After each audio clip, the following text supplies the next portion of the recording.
2024년 병술일주 갑진년 운세를 보겠습니다. 먼저 천간과 지지의 관계입니다. 병술일주 일간 병화에게 갑진년의 천간인 갑목은 편인이 됩니다. 편인은 주관적으로 수용하는 기운입니다. 그만큼 외부의 것을 받아들일 때 한번 걸음망을 치게 됩니다. 그리고 그렇게 한번 걸러서 받아들인 것은 더욱 강한 확신과 믿음으로 작용하게 되기 때문에 나쁘게 말하면 강한 아집이 생기기도 하지만 좋게 말하면 뒷심을 받는 것이 되기도 합니다. 더불어 인성의 기운은 합격과 계약, 공부, 재도약, 준비, 바닥 다지기 등의 기운인 만큼 관련하여 긍정적 힘을 받을 수 있습니다. 한편 병술일주는 일지 술토의 지장간 안에 겁재, 식신, 정제의 기운이 내재해 있어 센스가 있고 일처리가 빠른 반면 인성의 기운이 없기 때문에 뒷심이 부족한 면이 있습니다. 그런데 갑진년의 갑목 편인의 도래는 일간 병화에게 힘을 주면서 좀 더 뚝심 있게 일을 밀고 나갈 수 있는 근성과 확신을 주게 됩니다. 다음 병술일주 일간 병화에게 갑진년의 지지인 진토는 식신이 됩니다. 식신은 본인의 전문성을 잘 갈고 닦아서 외부의 인정을 받는 기운이 됩니다. 그만큼 일에 대한 집중력이나 하고자 하는 것에 대한 집중력이 커질 수 있습니다. 그런데 너무 과몰입이 되면 일방적으로만 흐를 수 있고 주변 사람이나 기존의 시스템과 충돌할 수 있습니다. 따라서 식상의 흐름 중에는 항시 현실적 타협의 기운인 재성의 느낌을 견지하면 좋습니다. 너무 감정적으로 치닫는 듯 하다면 적절히 주변과 서로 윈윈할 수 있는 접점을 찾는 노력이 필요하다는 것입니다.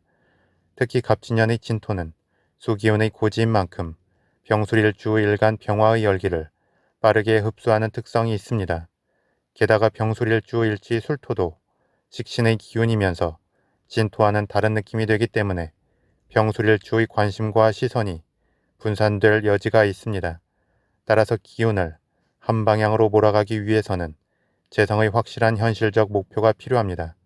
추가로 병술일주에게 갑진년은 앞으로 나아가는 기운들의 속도가 빠르고 힘이 좋은 만큼 현실적 목표의 방향성을 정하는 것 이상으로 기운들을 제어할 상황 통제력을 갖추는 게 좋고 본인이 일의 선봉이 되기보다 다른 사람을 앞세우면 좋습니다. 다음 병술일주 일지인 술토는 갑진년의 지지인 진토와 지지충을 이루게 됩니다. 그리고 술토는 화기운의 고지이고 진토는 수기운의 고지가 됩니다. 그래서 지지충과 더불어 술토와 진토에 저장된 화기운과 수기운이 겉으로 발현할 수 있습니다. 화기운은 일간 병화에게 비겁의 기운이 되고 수기운은 관성의 기운이 됩니다. 그런 만큼 병술일주는 자신의 주체성과 독립심이 커지고 수기운의 관성이 천간의 갑목 편인과 함께 작용하면서 관인상생의 안정적 흐름도 따르게 됩니다. 이는 병술일주가 갑진년을 맞이하여 지지충의 영향으로 잠시의 혼돈과 변화가 있을 수 있지만 결국 안정을 찾으면서 자신의 입지를 탄탄하게 굳히고 자신의 존재감이 드러남과 더불어 직위 상승으로 이어질 수 있음을 의미합니다. 그런 만큼 병술일주는 갑진년에 한 치 앞만 보지 말고 넓게 상황을 관주하면서 주변의 상황과 사람들을 아우르는 느낌을 견지하면 좋습니다. 이는 본인의 주장이나 본인의 행동이 과도하게 앞서가기보다 자신의 자리와 원칙을 지키는 중에 주변의 이야기를 경청하고 이를 행함에 있어서는 자신이 아닌 다른 사람을 앞세우면 좋다는 것입니다. 그러면 자연스럽게 병술일주의 큰 울타리 안으로 사람과 결실이 모이고 병술일주의 다음 도약을 위한 좋은 자원이 될 수 있을 것입니다. 본인이 어떤 파격과 개혁의 선봉이 되려 하기보다 본인은 판을 만들고 큰 원칙만 세운 뒤 자신의 자리를 지키는 중에 다른 사람이 앞에서 새로움을 추구하거나 적극적 활동을 하도록 돕는 느낌이면 됩니다. 다음 신살의 작용을 보겠습니다. 병술일주는 일주 자체적으로 백호살의 기운이 됩니다. 백호살은 추진력과 돌파력이 좋은 기운입니다. 더불어 갑진년도 그 자체로 백호살의 기운이 됩니다. 그런데 병술일주와는 다른 방향성을 갖게 됩니다.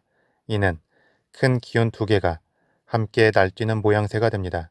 그래서 이 두 기운을 잘 제어하고 한 방향으로 몰아간다면 큰 결실을 이룰 수 있지만 두 기운에 휩쓸려 다니기만 한다면 오히려 득보다 실이 클 수도 있습니다.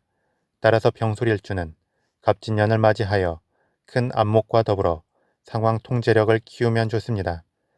다음 병술일주 일지 술토도 화개살의 기운이고 갑진년의 지지인 진토도 화개살의 기운입니다. 화개살은 잠재적 역량이 뛰어나고 고집스러움과 뚝심이 있으며 명예를 추구하게 됩니다.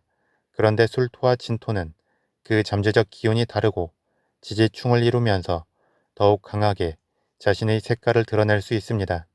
이는 일간 병화를 기준으로 볼 때 새롭게 많은 재능의 발현과 더불어 기회가 창출될 수 있음을 의미하기도 하지만 변동성이 커지고 좌충우돌할 수도 있으며 그 과정에서 구설수가 따르고 명예가 실추될 수도 있음을 의미합니다.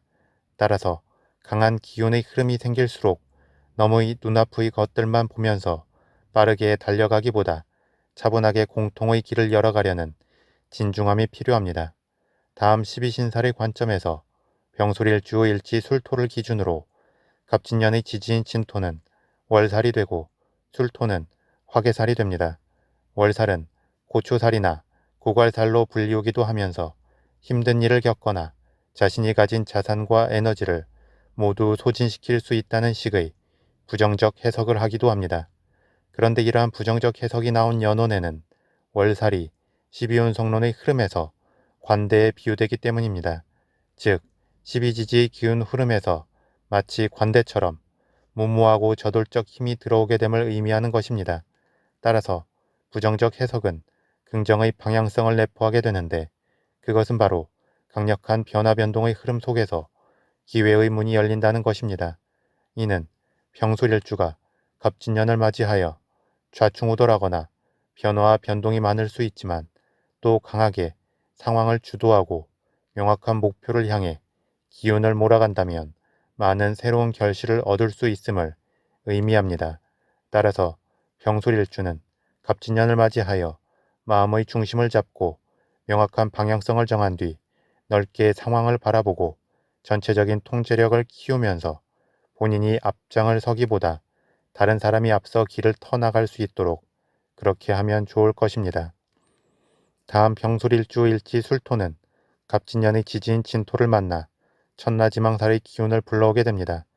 천나지망살은 하늘과 땅에 그물이 젖이는 것처럼 기운의 흐름이 정체되거나 갇히게 됨을 의미합니다. 그런데 진토와 술토는 충돌하는 기운인 만큼 기운 흐름이 정체되지는 않습니다. 대신 진토와 술토가 일간 병화를 기준으로는 식신의 기운인 만큼 이곳저곳으로 관심과 기운이 분산되고 흔들리면서 앞으로 나아가지 못하고 분주하기만 할 수 있습니다. 또한 일간 병화가 술토와 진토로 기운 흐름이 빠르게 전달되기 때문에 미꾸라지 수십 마리가 날뛰면서 맑은 물을 흙탕물로 만들어버리는 그러한 느낌이 됩니다. 따라서 강하게 쳐진 그물은 본인이 풀어도 되지만 본인의 마음이 의욕만 앞서고 정리가 안 될 때에는 차분하게 기다리면서 다른 사람이 천천히 그 그물을 풀어내도록 도와주면 좋습니다. 그러면 자연스럽게 흙탕물은 맑은 물이 되고 나아갈 길이 열리면서 다음으로 넘어갈 수 있습니다. 내가 다 할 수 있고 내가 가장 잘 할 수 있다는 확신과 힘이 넘칠수록 오히려 자신의 기세를 자제하고 다른 사람이 앞에 나아갈 수 있도록 한다면 자연스럽게 주변과 보조를 맞출 수 있기도 하고 더욱 안정적이고 확실한 길을 발견할 수 있기도 합니다. 그리고 이렇게 본인이 앞서가기보다 전체적인 판을 주도하는 느낌으로 간다면 천라지망살의 흐름에서 본인이 그물에 갇히는 게 아니라 본인이 그물을 치고 상황을 아우르는 모양새가 되어 긍정적 승화를 이루게 됩니다. 마지막으로 12운성론의 관점에서 보겠습니다. 병술일주 일지 술토는 12운성론의 흐름에서 묘가 됩니다.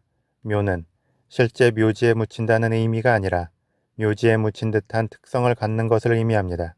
그래서 자신이 세상에 갇힌 느낌이 있는 만큼 병술일주는 자기 고집이 강하고 일방적인 면이 있습니다. 또한 자기 세상을 지켜야 하는 특성이 있기 때문에 의심이 많을 수 있고 계산이 빠르고 명확하게 됩니다. 더불어 자기 세상에 들어온 존재에 대해서는 자기와 마찬가지로 강하게 지키고 보호하려는 자세를 취하게 됩니다. 이는 또 한편으로는 자신의 것을 빼앗기는 것에 대한 거부감이 크며 소유한 것에 대한 집착이 강할 수 있기도 합니다.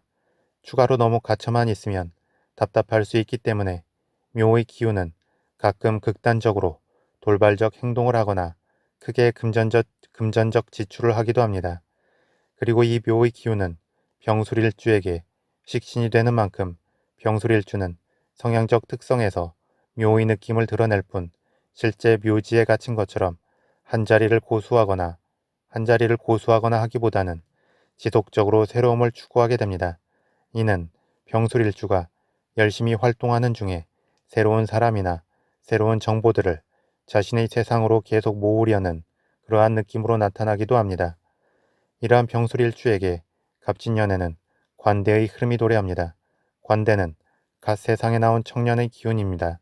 따라서 에너지가 넘치고 도전정신이 강하며 추진력이 좋습니다. 다만 아직 사회 경험이 없기 때문에 좌충우돌하면서 실수가 많을 수 있습니다. 그런데 이 관대의 기운은 발산적 기운이고 병술일주의 묘의 기운은 정체된 기운이기에 관대의 기운이 묘의 기운을 깨울 수 있습니다. 묘의 잠재된 기운을 깨우게 되면 그 잠재된 기운의 힘을 받아서 더욱 강하게 나아갈 수 있기도 하지만 또 한편으로 그 잠재된 기운 때문에 막힘이 생길 수도 있습니다.